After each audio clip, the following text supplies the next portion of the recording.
엘리 위젤이라는 루마니아 태생의 유대인이 있습니다.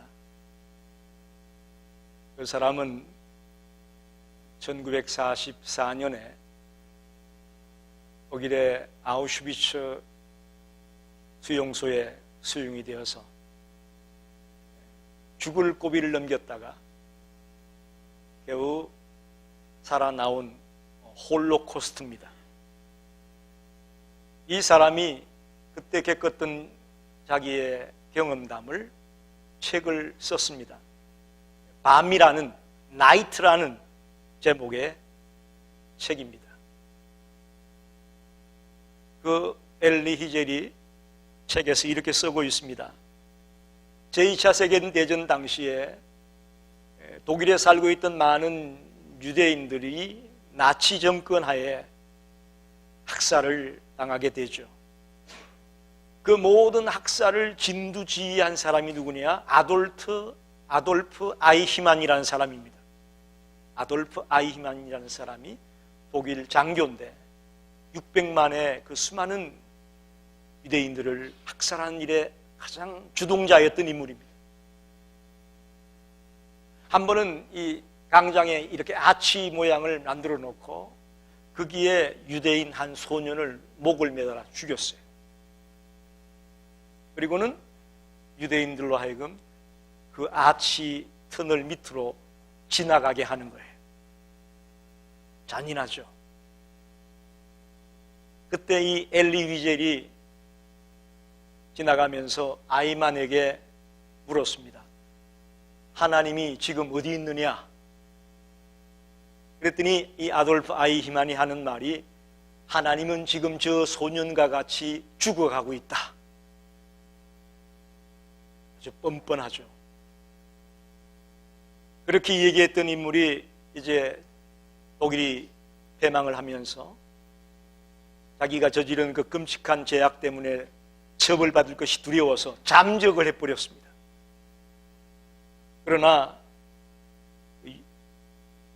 유대의 그 비밀 경찰들이 무섭지 않습니까?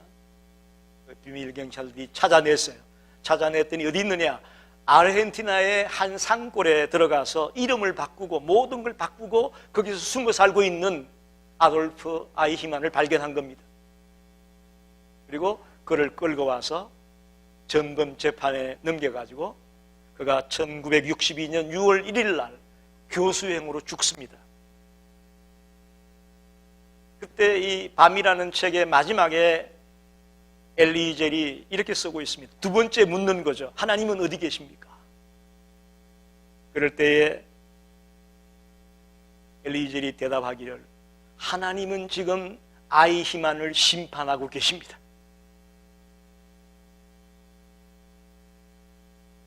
심은 대로 거둔다는 이야기입니다.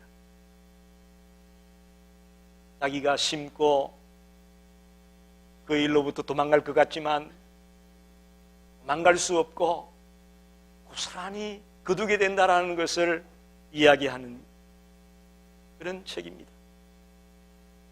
그래서 이 엘리 위젤이 1986년에 노벨 평화상을 받습니다. 홀로코스트로서 자기 경험담을 쭉 기록하고 그런 것들이 기여가 돼서 노벨 평화상을 받은 인물입니다. 오늘 서론에 왜 제가 이 말씀을 드리느냐 하면 오늘 본문에 보면 북왕국의 왕이 누구냐? 요람이에요. 요람. 그때 남왕국의 왕이 새로 등극하게 되는데 이호람이에요. 이호람. 쉽게 말하면 발음은 똑같아요. 발음이 약간 다른 거예요. 그 문자나 내용은 똑같은 단어인데 발음이 조금 다른 거예요. 요람, 이호람. 동명이인이라고 보면 됩니다. 남과 북의 왕이 동명이인이요. 이 여호람이라는 이름의 뜻은 여호와가 존귀하게 되다 그런 뜻이에요. 이름은 참 좋아요. 그죠? 여호와가 존귀하게 된다라는 멋진 이름을 가졌는데 그의 삶은 그렇지 못합니다. 이름대로 살았으면 참 좋았을 텐데 그의 삶은 그렇지를 못합니다. 즉 여호람이 왕이 되면서부터 남과 북의 관계가 아주 엉망진창이 되어져 버리고, 특별히 그가 이스라엘의 길을 따라갔다 그렇게 돼 있죠. 즉 이스라엘의 왕들은 여로보암 때부터 산당을 만들어 놓고 우상을 섬기고 바알신을 섬기고 하여튼 그야말로 하나님께로부터 멀어진 그런 길로 가는 나라가 이스라엘입니다. 그런데 이 남한국 유다는 그래도 그나마 하나님을 섬기던 나라인데 그들이 여호람 때부터 아합의 길로 따라갔다라는 거죠. 아합의 길로 따라갔다.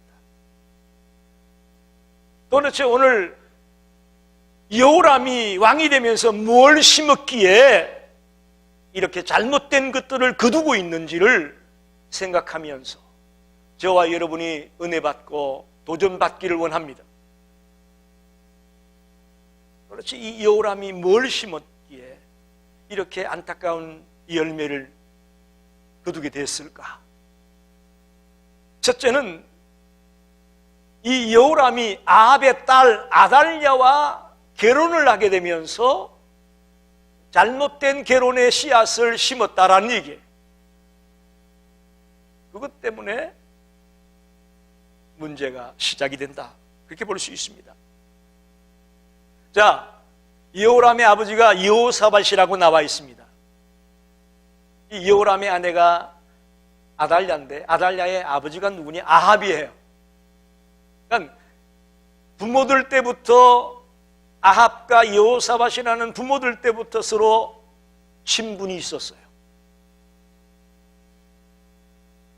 아합과 이 유다의 왕 여호사밧이 도저히 친분이 있을 수가 없는데, 신앙이 다르기 때문에 친분이 있을 수 없는데, 아마 여호사밧의 생각에는 남북이 하나가 되고 정말 사이좋게 지내고 싶은 그런 심정에서 동맹을 맺은 거예요.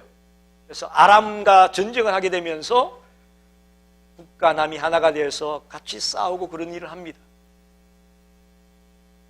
성경에 보게 되면 여호사밧은 어떤 왕으로 알려져 있냐면 선한 왕입니다.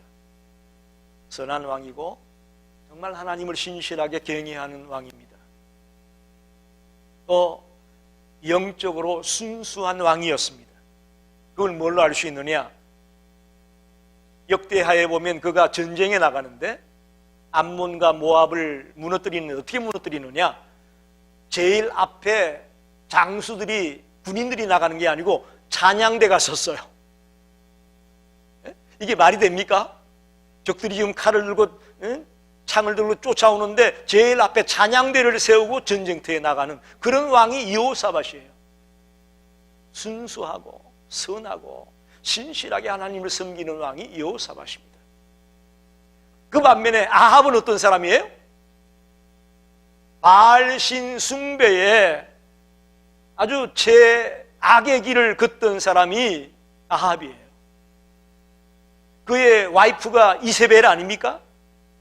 이 와이프가 바알신을 갖고 들어온 거예요. 어떻게 보면. 그로 인해서 온 이스라엘에 바알신을 섬기는 우상 숭배의 최첨단을 걷는 인물이 아합이에요.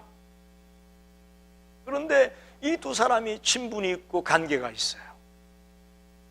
이해가 안 되죠. 그러나 그 당시 상황을 볼 때 여호사밧 입장에서는 우리가 남북이 이렇게 갈라져 있어서 되겠느냐, 하나가 되기면 좋겠다라는 생각에서 그렇게 동맹을 맺은 것으로 보여집니다. 그런데 거기까지는 좋았는데 자기 아들 여호람에게 또 누구의 딸을 아내로 맞아들이게 해요? 그 아합의 딸을 아내로 맞아들이게 하는 거예요. 자기들 때에만 동맹으로 끝난 게 아니고 자기 자식들 때에도 계속 동맹을 맺게 하면서 결혼 동맹이라고 볼 수 있겠죠. 결혼을 시키면서 서로 동반자 관계를 유지하라고 합니다. 여러분, 이렇게 우리 삶 속에 이 배우자를 선택하는 문제 굉장히 중요합니다. 여러 가지 파트너가 있겠고 동반자가 있겠지만 특별히 결혼 파트너, 동반자 굉장히 중요합니다. 여호람이 아합의 딸 아달랴와 결혼을 하게 되는데, 여러분 보세요. 요즘 많은 사람들이 직장에 취직하기 위해서 뭐가 필요합니까? 그건 옛날 얘기고, 그 집사님. 이력서가 아니고 스펙이라고 그러죠. 스펙.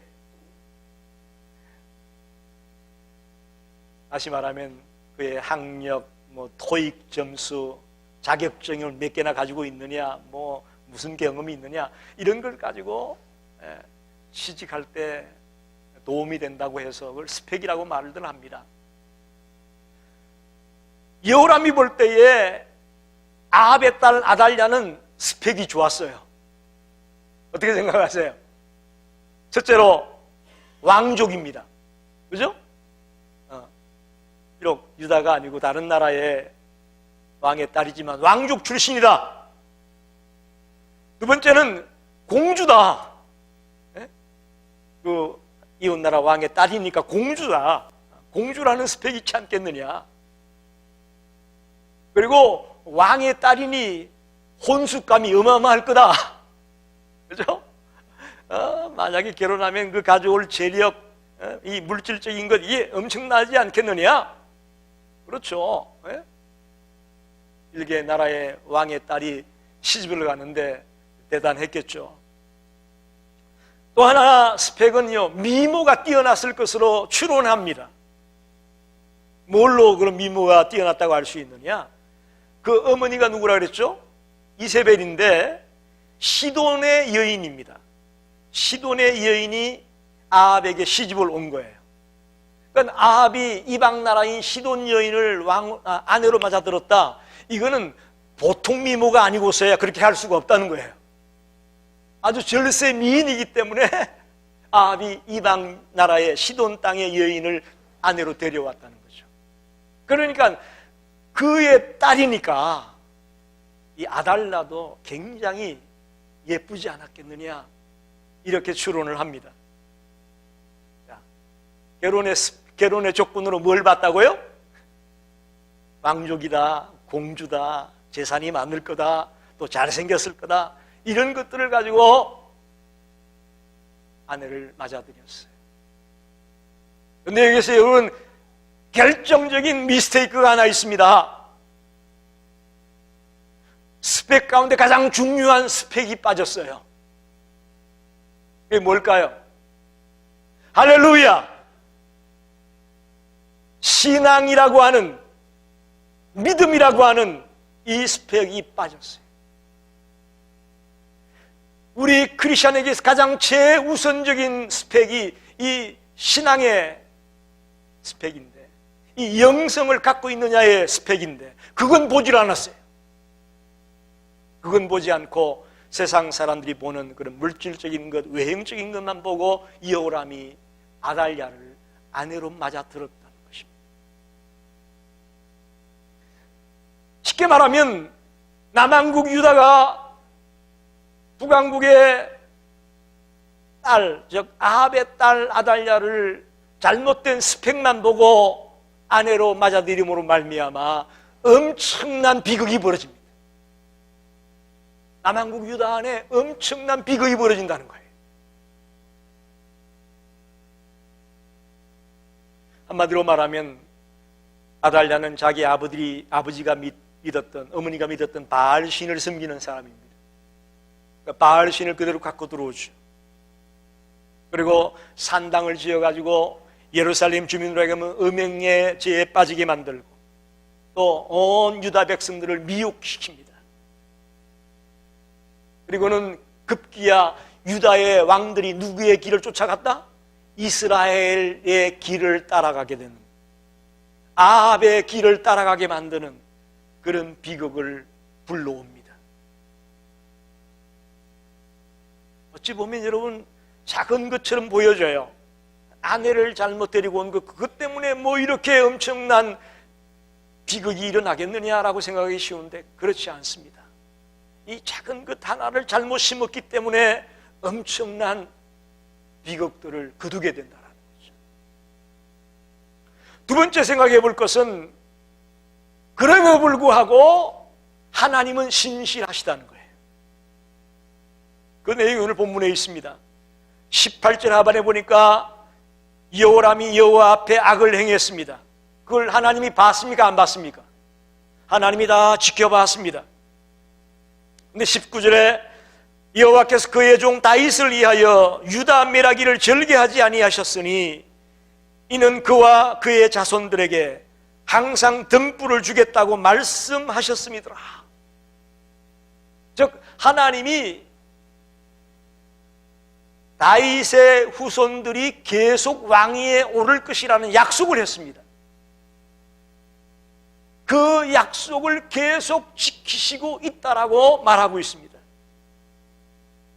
여호람이 이런 잘못을 했을 때 하나님이 가감하게 그를 죽이고 처단하고 끝내버리는 것이 아니고 다윗과 맺었던 그 약속 때문에 계속해서 다윗의 후손 가운데 왕이 나올 수 있도록 하나님은 그 약속을 지키시는 신실한 분이라는 것을 성경이 말합니다.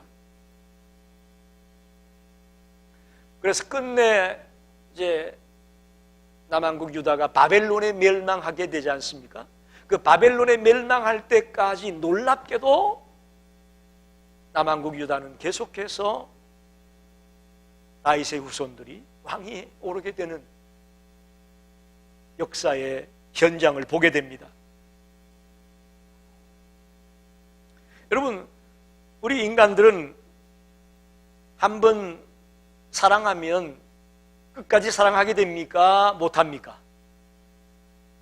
어때요? 한번 사랑하면 끝까지 사랑합니까?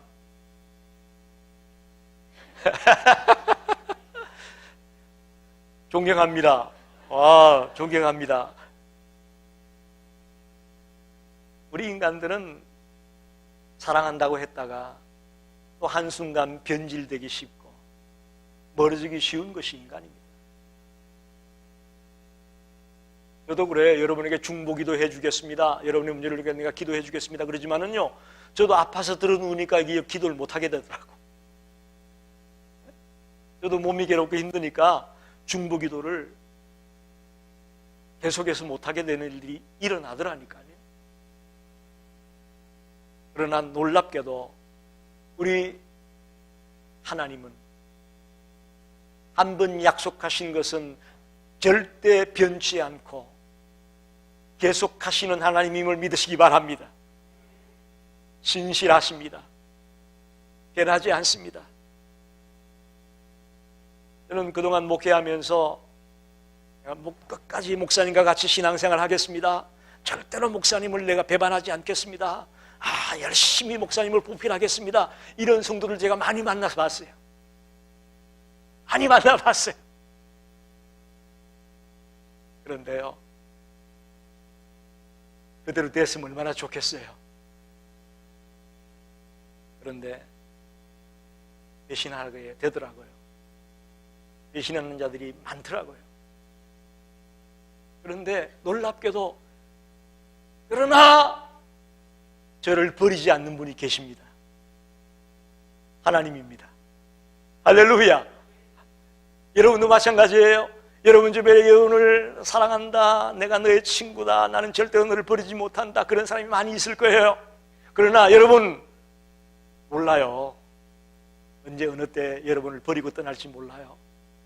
그러나 절대로 여러분을 떠나지 않는, 여러분을 버리지 않는 분이 한 분 계세요. 바로 하나님입니다. 할렐루야. 바로 그분이 여러분 곁에 계세요. 디모데후서에 보면 바울이, 이 디모데후서는 13권의 바울 서신 가운데 가장 마지막에 기록된 책으로 보고 있습니다.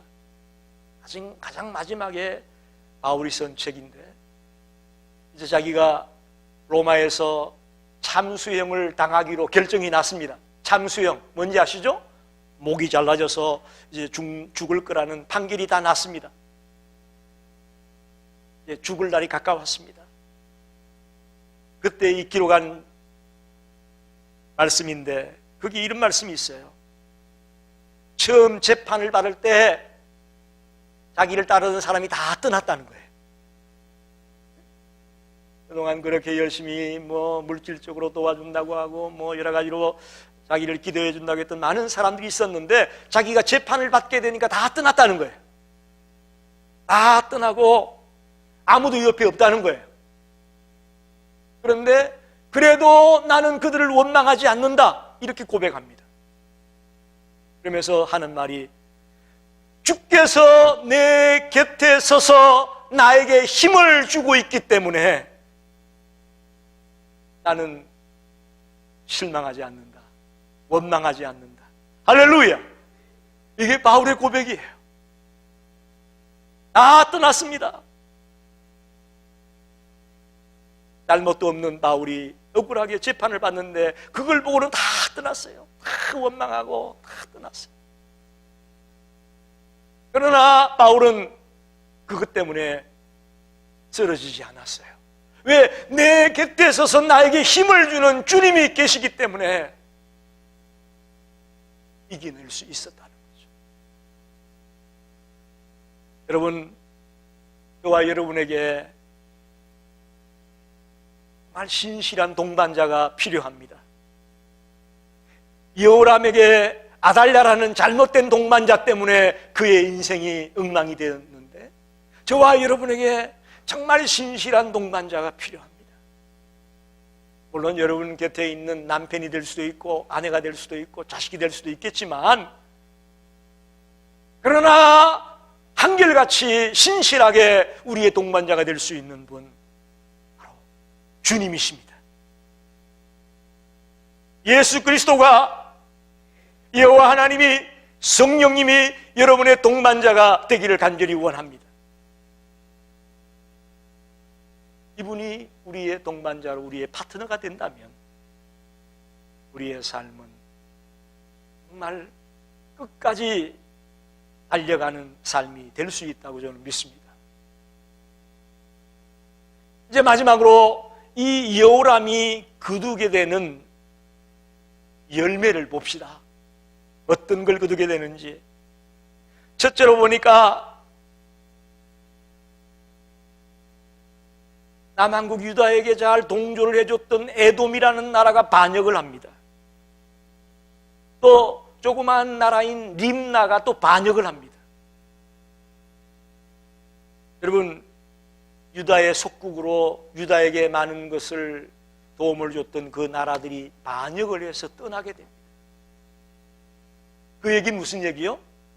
나라가 국력을 잃어가고 있다는 얘기예요. 나라가 힘을 잃어버리고 있다는 얘기입니다. 그냥 이런 일이 벌어질까요? 아닙니다.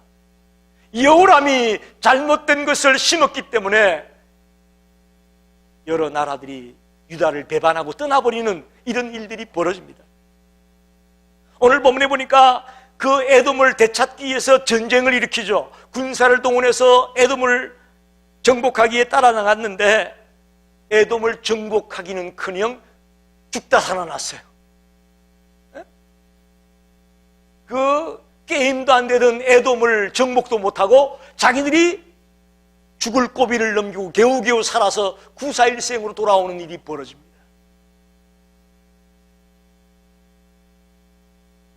하나님의 도움으로 왕이 되어지고 하나님의 뜻을 이루어가야 될 그 여호람이 잘못된 길로 가기 시작하니까 이렇게 나라가 풍지박산이 나기 시작하는 것을 분명하게 보여주고 있습니다. 두 번째는 그가 나이 40에 32살의 왕이 올라가지고 겨우 8년 동안 통치하고 나이 40에 죽습니다. 역대하에 기록되어 있습니다. 열왕기 상하, 역대 상하가 중복되는 얘기가 많이 나옵니다. 그가 나이 40이라는 젊은 나이에 죽는데 왜 죽느냐? 창자의 병이 걸렸다고 되어 있습니다. 창자의 병이 걸려가지고 창자가 빠져나와서 죽었어. 참 죽어도 좀 곱게 못 죽고 아주 지저분하게 아주 비참하게 창자가 빠져나와서 죽.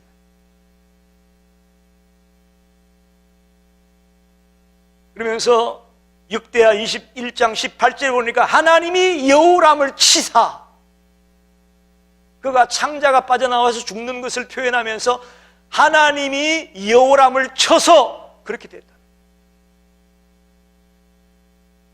잘못 심은 것으로 인한 그 열매가 일찍 병들어 죽는 열매로 나타나고 있음을 성경은 말하고 있습니다.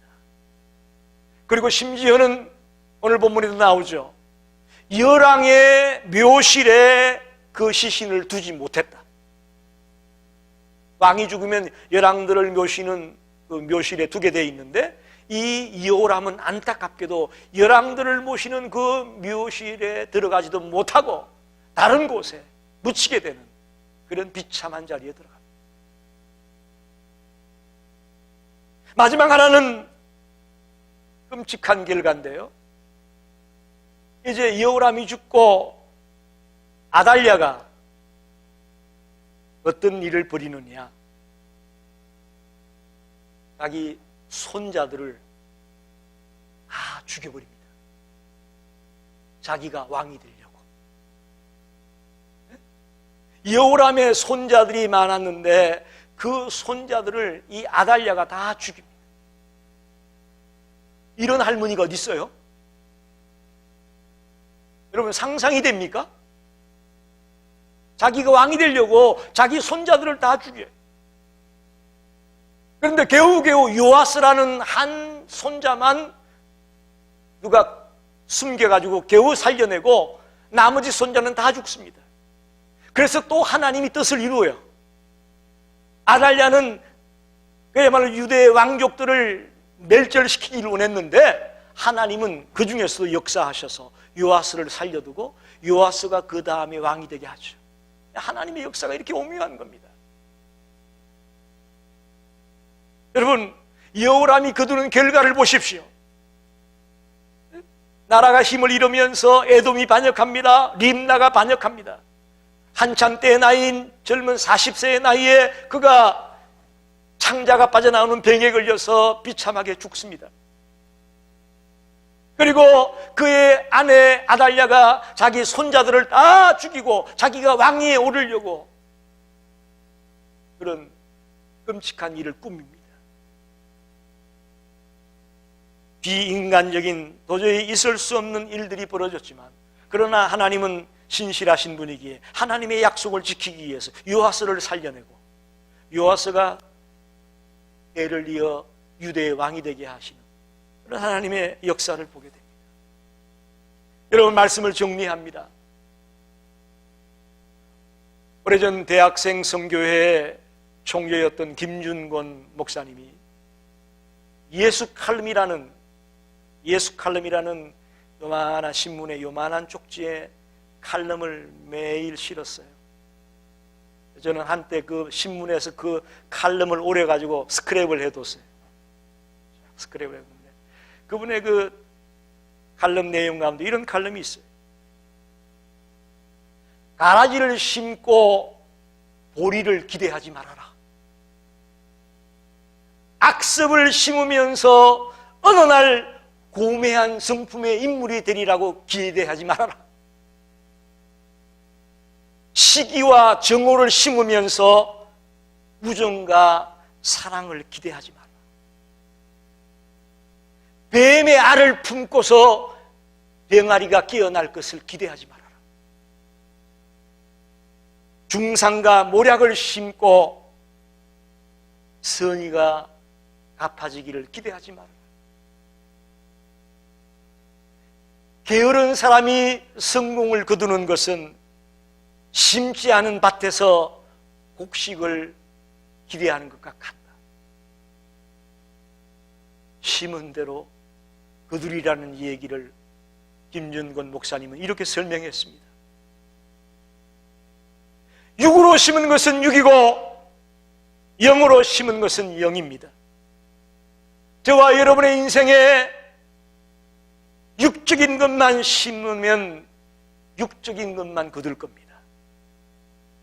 그러나 오늘 말씀을 들으면서 저와 여러분이 도전받고 깨달았다면 우리가 이제부터 영의 것을 심는 일에 앞장을 서기 바랍니다. 뭐가 영적인 거냐? 여러분, 우리가 복음의 씨앗을 심어야 됩니다. 할렐루야! 복음의 씨앗을 심어야 돼요. 정말 내일을 알 수 없는 게 우리 인생 아닙니까? 내일을 알 수가 없습니다. 지금 살아있을 때 부지런히 그들에게 복음의 씨앗을 심어야 좋은 것들을 거둘 수 있습니다. 저와 여러분이 기도의 씨앗을 심게 되길 바랍니다. 기도가 씨앗이에요, 여러분. 지금 당장 거두지 못할 것 같지만요, 여러분이 지금 부지런히 기도의 씨앗을 뿌려놓으면요, 여러분 자식들 때에, 여러분 손자들 때에, 안 믿어주시는 모양이죠? 아멘이 안 나오는 거 보니까. 여러분 자식들 때에, 여러분 손자들 때에, 또 손자들의 자식들 때에 분명히 거둘 줄로 믿습니다. 거둘 줄로 믿습니다. 그리고 마지막으로 믿음의 씨앗을 여러분 심기를 바랍니다. 믿음의 씨앗을 심어야 믿음의 열매를 거두게 되어 있습니다.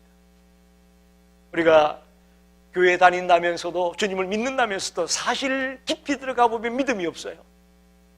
믿음이 없어요. 조금만 문제만 생기면 이게 믿는 건지 안 믿는 건지 분간이 안 됩니다. 어떤 일이 있어도 변질되지 않는, 변치 않는 굳센 믿음을 심어야 거기에 걸맞는 열매를 맺게 될 것을 믿습니다. 오늘 여호람이 잘못된 아내를 맞아들임으로 말미암아 참한 열매를 맺습니다. 에돔과 림나가 반역하고 40의 나이에 창자가 빠져나가는 병에 걸려서 죽고, 또 그 아내가 끝내는 자기 손자들을 다 죽이고 왕위에 오르려는 끔찍한 일을 꾸미게 되는 이런 비극을 거두게 됩니다. 그럴 때로 저와 여러분이 잘못 심어서 잘못된 것들을 거두게 되는 그런 자리에 들어가지 않으시기를 주의 이름으로 부탁합니다. 기도하겠습니다.